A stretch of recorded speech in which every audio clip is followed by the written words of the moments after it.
चंद्रयान-3 का प्रज्ञान रोवर चांद की धरती पर काफी ज्यादा चीजों की खोज कर चुका है। चंद्रयान-3 को चांद की धरती पर उतरे लगभग 14 दिन हो गए हैं। प्रज्ञान रोवर चांद की धरती पर गजब के कारनामे करके अपने मुश्किल पड़ाव से आगे बढ़कर अपने मिशन को पूरा कर रहा था। चंद्रयान जब से चांद पर उतरा तब से अभी तक आराम भी नहीं किया था।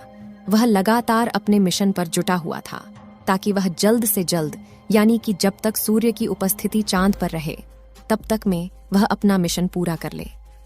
आपको यह जानकर खुशी होगी कि प्रज्ञान रोवर ने अपने सारे मिशन को पूरा कर लिया है। प्रज्ञान रोवर ने चांद पर क्या क्या खोजा और प्रज्ञान रोवर ने किन किन रहस्यमयी आवाजों को रिकॉर्ड करके इसरो के वैज्ञानिकों के पास भेजा है।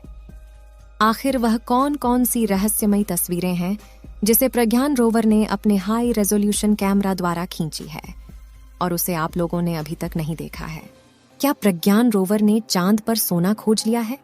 क्या प्रज्ञान रोवर को चांद पर एलियन के रहने का सबूत मिला है? प्रज्ञान रोवर गायब हो गया है या फिर कहाँ है? क्या प्रज्ञान रोवर को चांद पर कोई इंसानों की बस्ती मिली है? इन सभी सवालों के जवाब जानने के लिए इस वीडियो में हमारे साथ अंत तक अवश्य बने रहे। आपको बता दें कि चांद पर 14 दिन की रात और 14 दिन उजाला होता है, यानी कि चांद का एक दिन पृथ्वी के 28 दिन के बराबर होता है। ऐसे में दिन के समय वहां का तापमान काफी ज्यादा गर्म और रात के समय वहां का तापमान काफी ज्यादा ठंडा रहता है। चांद की धरती पर 23 अगस्त के दिन सुबह हुई थी, तब से अभी तक चांद पर उजाला ही चल रहा था। लेकिन अब लगभग चांद पर सूरज को निकले 14 दिन होने वाले हैं और जैसे ही 14 दिन पूरा होगा वैसे ही सूरज डूब जाएगा। आपको पता ही होगा कि हमारे चंद्रयान-3 की विक्रम लैंडर और प्रज्ञान रोवर में सोलर पैनल लगाए गए थे और उसमें काफी ज्यादा पावरफुल बैटरी भी लगी थी, जिससे कि वह सूरज की रोशनी से चार्ज होकर अपनी मिशन को पूरा कर सके। वैज्ञानिकों ने जैसा सोचा था बिल्कुल ठीक वैसा ही हुआ। चंद्रयान-3 का विक्रम लैंडर अभी भी चांद पर सही सलामत खड़ा हुआ है और प्रज्ञान रोवर ने अपने सारे मिशन को पूरा कर लिया है। यहाँ तक कि प्रज्ञान रोवर ने चांद पर ऑक्सीजन की खोज भी कर ली है। यही नहीं, हमारे प्रज्ञान रोवर ने चांद पर सल्फर की खोज की है, जो कि ऐसा पहली बार हुआ है। आपको बता दें, चांद पर सल्फर का पाया जाना किसी खजाने से कम नहीं है, क्योंकि सल्फर के द्वारा स्पेस मिशन के लिए भविष्य में फ्यूल तैयार किया जा सकता है, जिसे रॉकेट फ्यूल के रूप में इस्तेमाल किया जा सकेगा।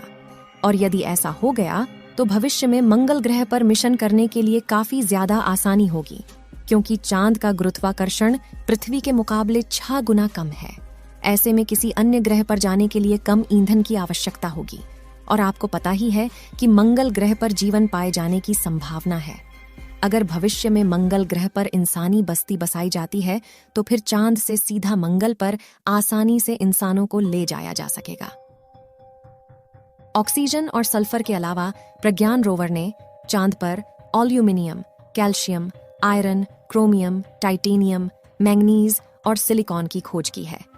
इन सभी एलिमेंट को प्रज्ञान रोवर में लगे LIBS यानी लेजर इंड्यूस्ड ब्रेकडाउन स्पेक्ट्रोस्कोप द्वारा पता लगाया गया है। ये सभी तत्व चांद के दक्षिणी ध्रुव की मिट्टी में मौजूद है। इन सभी तत्वों के अलावा प्रज्ञान रोवर और विक्रम लैंडर ने चांद की खूब सारी तस्वीर भी इसरो के साथ साझा की है। इस समय जो तस्वीर आप लोग अपने मोबाइल फोन पर देख रहे हैं, इस तस्वीर को विक्रम लैंडर द्वारा रिकॉर्ड किया गया है। इसमें आप देख सकते हैं कि किस तरीके से प्रज्ञान रोवर अपने रास्ते की तलाश में चहलकदमी दिख रहा है और गोल गोल नाच रहा है। हालांकि यह वीडियो कुछ दिन पहले की है, लेकिन इस समय यह वीडियो देश विदेश में काफी ज्यादा वायरल हो रहा है, क्योंकि अमेरिका, रूस और चीन ने ऐसा सोचा भी नहीं था कि भारत के द्वारा बनाया गया प्रज्ञान रोवर चांद पर इस तरीके के कारनामे कर सकता है।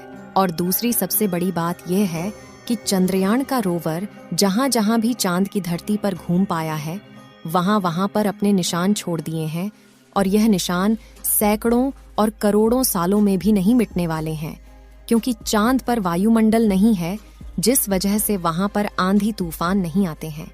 चांद पर आंधी तूफान तो नहीं आते, लेकिन वहां पर उल्का पिंड का सबसे बड़ा खतरा बना रहता है। चांद पर वायुमंडल न होने की वजह से चांद पर काफी बड़े बड़े उल्कापिंड आग के गोले के रूप में गिरते रहते हैं और इन्हीं के कारण जब आप चांद की तरफ धरती से देखते हैं तो आपको कुछ काला काला दिखाई देता है।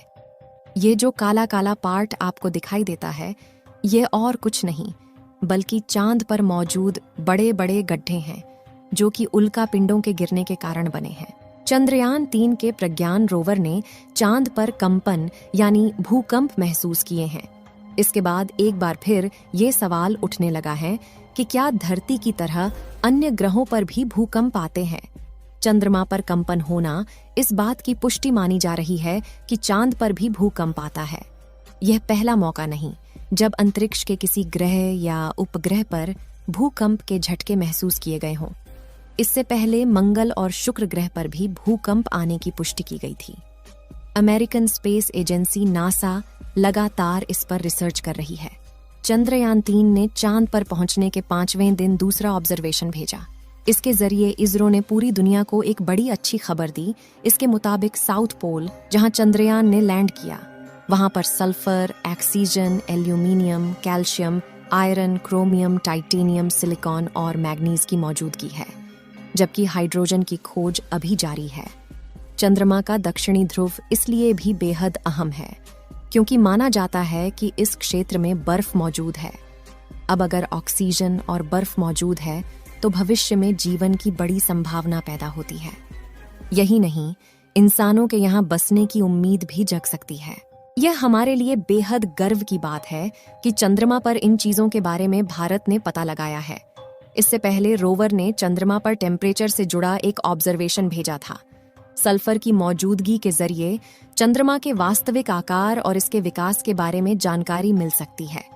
जबकि सल्फर आमतौर पर ज्वालामुखी जैसी गतिविधियों से निकलता है, इसलिए इसकी मौजूदगी से चंद्रमा के इतिहास और संरचना से जुड़ी जानकारी पता करने में सहायता मिलेगी। लैंडर ने चांद पर तापमान का पता लगाया है, लेकिन चांद पर दिन का तापमान वैज्ञानिकों की सोच से बिल्कुल भी अलग है, क्योंकि वैज्ञानिकों ने सोचा था कि चांद का तापमान 40 या 50 डिग्री से ज्यादा होगा, जबकि विक्रम लैंडर द्वारा इसरो के पास भेजी गई रिपोर्ट के मुताबिक चांद पर दिन का तापमान 30 डिग्री सेल्सियस के आसपास है। कुछ दिन पहले प्रज्ञान रोवर के सामने 2 मीटर का चौड़ा गड्ढा आ गया। उस समय भी प्रज्ञान रोवर चालाकी को दिखाते हुए गड्ढे के बगल वाले रास्ते को चुना और अपनी मिशन पर शुरू कर दिया। अभी की सबसे बड़ी खबर यह है कि चंद्रयान 3 ने अपने सारे मिशन को पूरा कर लिया है और इस समय विक्रम लैंडर और प्रज्ञान रोवर के सारे इंस्ट्रूमेंट को बंद कर दिया गया है। यानी कि प्रज्ञान रोवर और विक्रम लैंडर जीवन भर के लिए सो गया है और पूर्ण रूप से निष्क्रिय हो गया है। हालांकि अभी भी इसकी बैटरी फुल चार्ज है और सोलर पैनल ठीक पहले के जैसे काम कर रहे हैं। विक्रम लैंडर को धरती पर वापस आना चाहिए या नहीं? अपनी राय कमेंट में जरूर बताएं। इस वीडियो को एक लाइक जरूर करें और अपने मित्रों तक इस वीडियो को शेयर करें ताकि उन्हें भी जानकारी मिल सके, और अपने भरोसेमंद चैनल को सब्सक्राइब जरूर करें और बेल आइकन को ऑल पर सिलेक्ट करना बिल्कुल ना भूलें। मिलते हैं किसी और नॉलेजेबल वीडियो के साथ। वीडियो को अंत तक देखने के लिए धन्यवाद।